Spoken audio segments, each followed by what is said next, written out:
The gate was 1.125 million. The attendance was 12,066. Fight of the night is Yair and Jeremy. The performance of the night went to Rosa and Reyes. They all won $50,000. Dana, have to ask you about this Greg Hardy situation. I mean, we're just kind of finding out about it, just moments before he walked in. Can you just tell us from your perspective how the thing unfolded and what your thoughts are on it? Just a bizarre situation. Yeah, it was crazy. So everybody started screaming at me. He used an inhaler. He used an inhaler. I'm like, couldn't even grasp what do you mean he used an inhaler? So when the fight was over, I went over to Dean Thomas and said, the fuck are you doing? How are you using an inhaler? And he said, the commissioner said we could. What commissioner? When? How? So then, my team started to jump into it and try to figure out what happened, what was going on. Have you seen the clip in between? Like, he literally did ask the inspector, can I use it? And what's your take on that? Do you feel like he was justified? I think if you watch it, you can understand how it happened. But, he asked the guy, and the guy says it's medically approved. He says it's USADA approved. Because he put it down on his sheet that he was using an inhaler, and they knew he used an inhaler, and it's crazy. I think he was concerned that you would be upset with him. I mean, are you upset? I mean, I don't even know what to say. First of all, Dean Thomas. I mean, come on, Dean. You've been in this game forever. You know what I mean? His corner. They got to know you can't use an inhaler in the corner. They should know that. Shouldn't even be a question. You can drink water. It's pretty simple. And Gatorade in some states, I don't know, So. Odd situation. Different story in the main event. Great finish, great night for Dominic Reyes. Give us your thoughts on his performance and kind of where he stands in the division right now. Yeah, big win for him tonight. And we'll see what's next. If I had to, criticize tonight's card, which I think was awesome. Card was incredible. I just kicking myself in the ass. I wish we had put Stevens versus, Yair as the main event. And who didn't want to see two more rounds of that? So, and the other one is a co-main event. But it's never perfect, man. What are you going to do? Yeah. Dom afterwards, he challenged John Jones. And it seems like, I mean, if he's not there, maybe it's Corey Anderson, Johnny Walker. I mean, do you feel like Tom's ready for John Jones, or do we need to see what happens at MSG before we make a decision? Yeah, I mean, he looked good tonight. I mean, he's one of the top 5 guys in the world, and we'll see. Last thing for me, Macy Barber has been on a fast track for a while, but I think it was kind of a breakout performance tonight. She's got that goal of being the youngest champion. She's got 2 years to do it. Where do you think she stands right now? And is she on a timetable that she could accomplish that? She's a gangster, this girl. So I love everything about this girl. You see the crazy texts she sends me like all the time, including tonight. As soon as the fight was over, she started texting me, and she wants to fight everybody, and she wants to do this. And I told you I was going to do this. I love her attitude. I love how bad she wants to be a world champion.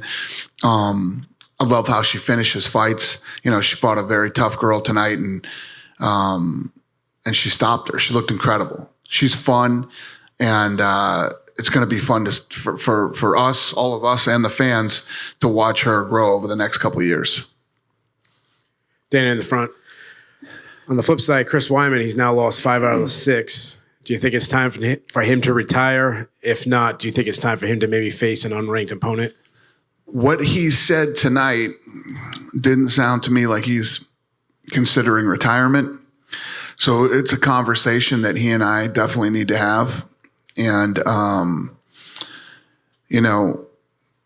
this was his move up to light heavyweight, which obviously didn't go well for him. So maybe he goes back down to middleweight, or he, thinks about maybe retiring. Change the subject. Whaley was in the building. We asked her, what's next? She's talking about Shevchenko, Joanna's option. They're talking about Rose. Yeah. What's next? Love her too. I mean, she's such a little badass and will fight anybody, wants to fight everybody. And, it's between Rose and Joanna. I mean, I know that recently she just said, Joanna had said something about her not defending her belt. And she said, I think Joanna is a bully and I don't like bullies and I'd like to fight Joanna. And Rose, I know Rose wants to fight too. I just saw on Instagram that Rose was training. So get back into the office and figure out what's next for her. Also this week, Colby Covington made some headlines. He said when he beats Kamaru Usman, he says, no way he's letting you wrap the belt around him. If you do, he's going to smack you in the head with it. What's your comments on that? Good luck with that. Good luck with that. He's a big mouth fucking idiot. Dana, as a Boston guy, do you have any thoughts about Joe Lozon and his future? Me and Joe Lozon had a deal that he would retire after this fight, win, lose, or draw, and he didn't do it. Oh no! Yeah. You're going to force him to do it? Yeah. Okay. Manny Bermudez. What better way to go out than tonight? Yeah. This is one of them. Yeah. And he beat a real guy tonight. He beat a real tough guy. That I bet a lot of people didn't think he was going to beat, and he made it look easy. And this is one of those things when you're talking to a guy who loves to fight like Joe Lozon loves to fight, and the Chuck Liddells and many, many more, in the past that I've dealt with. It's so hard to walk away. Well, I looked great tonight, and then if they lose, well, I can't go out like this. Getting beat in my hometown in front of all my, it's just, Another local guy, Manny Bermudez. When you lose twice and you missed weight on both occasions, does that compound the losses, in your opinion, as far as his future? Say that again? For Manny Bermudez to lose twice but have missed weight on both occasions as well, does that make it worse than if... Yeah, definitely. Thank you. Dana, right here. We asked the fighters a lot, especially the Boston guys, what it meant for them to fight at the Garden. What is it like being the president of the UFC and coming back to the Garden for these events? It's the commission kept coming up to me tonight and saying, thanks, it's such a great event and all this stuff. When can you come back again? I'd come back here every weekend. I mean, I love this place. I love the people. I love this town. We have 44 fights a year. And, we're going to go to Paris, France next year and put on an event. We're going to go, we're going into all these other countries and doing all these things. We can only get here so many times, in like a 5-year, span. But, I love this place. I love everything about this city. And we can't come here enough as far as I'm concerned. Also, with the sport, there seems to be like a lot of negativity going around. But when you have a guy like Charles Rosa, who's been out for 30 months, to come back and have a performance like he had, submitting, a submission specialist, and Manny Bermudez, he came out here and said he's the baddest MFer in Boston. He's on a title hunt right now. What did you make of not only his comeback, proving the doctors wrong, but having the performance like he had tonight? Yeah, listen, tonight was a really good night for Boston guys. Sometimes we'll go into a home to whether it's in Brazil or wherever it might be, and the people from that country have a rough night, or that city have a rough night. It was all good for Boston tonight, man. It was a really good showing here tonight. And then lastly, for me, we had a lot of Contender Series guys making their debuts in the card. Brendan Allen had a great win. Sean Woodson beat a really gritty, tough Kyle Bochniak tonight. What did you think of the Contender Series guys tonight? Yeah, that fight was awesome. Yeah, they look good. They look good. I agree with everything you just said, and I like it. I like seeing those guys do well, and they were in great fights too. Hey, Dana, congratulations on the card tonight. One quick question. We had Calvin Kattar in the audience tonight, and obviously losing him on the card gave, Stevens the opportunity to co-main event. What do you think about Calvin's entry into the UFC so far, and what do you think his future is, or his ceiling is? I love the kid. He's tough as nails, looks better every time he comes out, and I love this too. If you look at it, his situation, he tonight was his night. He's in Boston in his hometown, gets to fight somebody like Zabit, and the fight falls out. Now he's got to leave Boston and go to Russia and fight in his home turf, and doesn't even flinch. Does it, ready to go, ready to roll. So I got a lot of respect for him, and the Zabit fight is obviously really, really big for him. It's a big fight for his career and in that division. I hope I answered your question. I don't know if I did, but anybody else?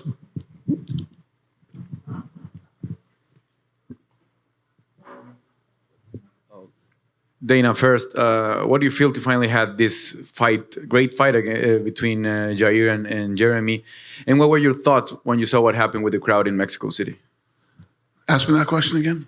How do you think about how you feel about finally having this fight between Jair and Jeremy? And what were your thoughts when you saw what happened with the crowd in Mexico City? Yeah, I was excited for this fight. I was excited for this fight the first time and excited for this fight this time. Lorenzo Fertitta and I went to a fight in Tijuana, Mexico, like 10 years ago, 15 years ago, maybe 20 years ago. I don't even know. Maybe longer than that. I don't remember what it was, but it was in a bull ring. It was like an HBO fight. And it was between a Mexican and an American. And the Mexican fighter won the fight. And everybody started throwing their beer. I got soaked. Lorenzo was soaked. Everybody that was sitting down there, beers are flying into the ring, and their guy won. So I think it's a cultural thing. I think they like to throw beer around over there because I've had a couple of experiences with it. Nobody got hurt, and I don't know. These things happen. People is thinking that the UFC might not want to come back anytime soon to UFC because of what happened. No, I don't. I don't think that's. I don't think that's going to shake our fans at all. I think that nobody got hurt. It wasn't that big of a deal, and so these things happen sometimes. The plan is still to break ground in the PI. Oh hell yeah! No, we have the space, and we're moving forward. We're going to open that PI up, and as soon as that's done, I'm going to start looking for a place in Puerto Rico. So just to clarify what happened with Hardy and the inhaler, last question on this, hopefully. You would say it's probably a confusion between his camp, what was allowed outside of a competition with the inhaler being ticked off on his form and being okayed, and them thinking, okay, I can do that in between rounds? I have no clue what anybody who was involved in that situation was thinking, but it's, Let me start here with, and I don't want to sound like I'm being negative on the commission, but these guys don't have a lot of big fight experience when we come into places that, aren't Vegas. You see it with different referees and judging and things like that. They don't have a lot of big fight experience. And I don't know what anybody was thinking. From Dean Thomas, the rest of the cornermen, Greg Hardy, the commissioner that was in the octagon with him, you can drink water. It's pretty simple. So I don't know. For me to speak on what anybody was thinking, we have it on video. We have it all on video and audio, the whole conversation. And it goes. What's that? You can't even have sugary drinks. Yeah. You drink water. Dana, I'm curious about Macy. Do you see any similarities? I know it's tough to always compare, but she looked great tonight. A young Ronda Rousey in her prime. Do you see any similarities there? Again, she looked fantastic tonight. Yeah, she looked good. I mean, I don't know if I'd call her Ronda Rousey, but, if you look at a young Ronda Rousey, she was armbarring everybody. This girl put on a striking clinic tonight. I think Macy is Macy. She's somebody completely different, but I love her intensity. I love her attitude. I love that, she wants to be a world champion before anybody else ever was. It's fun. She's fun to watch. She's fun to listen to. I posted an interview with her today, and if you sit and listen through the whole interview, she speaks really well. She's very smart, and I can't say enough good things about her. She's fun. And I think you touched on this briefly for Dominic. Is it likely Dominic John, do you think, is the next? I have no idea. Too far in advance? I haven't even thought about it. It was mentioned in here tonight, but I haven't thought about it. We'll see when we get back to the office and start making fights again. Speaking of another possible title challenger, there isn't anybody really jumping out as the next one to challenge the winner of Max Holloway versus Alex Volkanovski. Do you think Yair did enough tonight to earn a title shot? And if not, will it be the winner of Zabit and Calvin Kattar? Say that again. All right, I'll close it down. So you guys Yair- all know that I don't match make the night of the fight, but everybody wants to ask me questions about what's next. Go ahead. Did Yair do enough to earn a title shot after tonight? Did Yair? No. I don't know. I can't even think about that. I have to think about, if you ever seen the war room at the UFC, everything's written on the wall. We go through, there's a lot of things that go into picking who's next, timing and tons of different stuff. So I don't know. We'll see. Speaking about what's next, Dana, the BMF belt, has that been created and will that be defended after this fight? It's being built right now. I'll actually have it the Thursday before the fight. I'll physically have it in my hands. And no, that's right here, right now. No, I don't think that belt would be defended. A one-off. It's a one time. Yeah, it's fun. It's fun. He said it. I was in a meeting one day with the guys and I said, call me crazy, but what do you think about this? They loved it. So we did it. It fits for that fight. Yeah, I think so too. Thank you. Hey, Dana, two questions from me. Obviously, Yair Rodriguez, popular Mexican fighter. Another popular Mexican fighter in UFC history was Cain Velasquez, and recently, obviously, jumped to the WWE.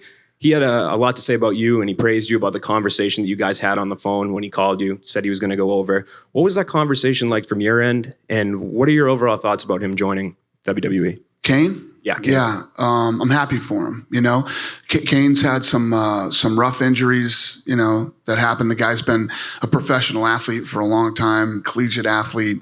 You know, he's a super nice guy. And when it looks like it's the end of your career and you're looking at what to do next, it's always hard for these guys to figure out what's next. Where do I fit? What do I do? But when it rolls into some, you know, I was always like, how's Cain going to wrestle? He's having problems with his body in MMA. And then I saw him doing the Luber Libre, whatever they call it, wrestling with the mask on. I was like, God damn, he's pretty good. That's cool. And then when I got a call from WWE looking for, I knew what they were thinking. And I was totally cool with it from the minute they called me and didn't even ask me. They just were looking for Cain. I figured that's what they were going to do because it completely makes sense. And I'm happy for him. I'm happy for his family. And I hope he does well like Ronda did and makes a lot of money. And, you know, and I hope the fans over there love him. In a non-inhaler related Greg Hardy question, what were your thoughts on the performance? You know, he came out here and he said that he felt like he showed a lot of new facets of his game. He went the distance. Obviously, the fans, when they don't see finishes, sometimes they boo. Where did you fall on that spectrum of the fight itself? Well, I think it's one of the things in this fight, too. If you look at physiques, Sassoli versus Greg Hardy, I think that fans look at the fight and say, oh, they're just giving this guy a layup, or Sassoli is not that guy. The matchmakers believed that Sassoli would clip Hardy in this fight and hurt him and thought that this was a really big test for him. And, you know, this inhaler thing is crazy. He didn't need the inhaler. He was easily winning the fight. He didn't even look like he was winded sitting on the, you know, and it's just so crazy. But, you know, if you're somebody who knows how good Sassoli is and what he brings to the table, this was a big test for Hardy tonight. And he passed it until the third round, the corner. So we'll see what's next for him and you know, take him up another step.